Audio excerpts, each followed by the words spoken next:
எங்கே இருந்து பணம் வந்தது, யார் தந்தார்கள், இதெல்லாம் கணக்கெல்லாம் கேட்டா நீங்க தேச துரோகி ஆயிடுவீங்க. மிகப்பெரிய கட்டடம் RSS தலைமை அலுவலகம் கட்டப்பட்டது.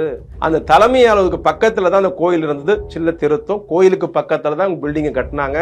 கோயில் இருக்குன்னு தெரிஞ்சுதான் கட்டினாங்க.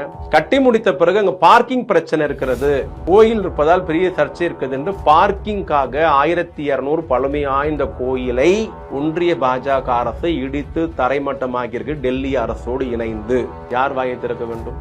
எங்கே போனார்கள் இந்துக்களின் பாதுகாவலர்கள்? இது மட்டுமா? குஜராத்தில் நூற்றுக்கணக்கான கோயில்கள் தரைமட்டம், உத்தரப்பிரதேசத்தில் நூற்றுக்கணக்கான கோயில்கள் இடித்து தரைமட்டமாகப்பட்டிருக்கிறது.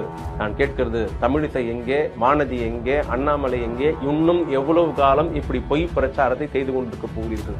நாங்கள் தான் இந்துக்களுக்கு குரல் கொடுக்கிறோம், இந்து மதத்துக்கு நாங்கள் தான் அத்தாரிட்டி, நாங்கள் தான் இந்துக்களுக்காக பேசுகிறோம் என்று சொல்லுகிற தடகம் சுப்பிரமணியம் எங்கே? வாயை வாடகைக்கு விடுகிற அர்ஜுன் சம்பத் எங்கே? அல்லது போலியான வழக்கை போட்டு தமிழ்நாட்டின் அமைதியை சீர்குலைக்க துடித்துக் கொண்டிருக்கிற சென்னையை சேர்ந்த ரவிக்குமார் திருப்பரங்குன்றத்தில் கலவரம் செய்கிறாரே அவர் எங்கே? இவரெல்லாம் இப்பொழுது வாயை திறப்பார்கள்.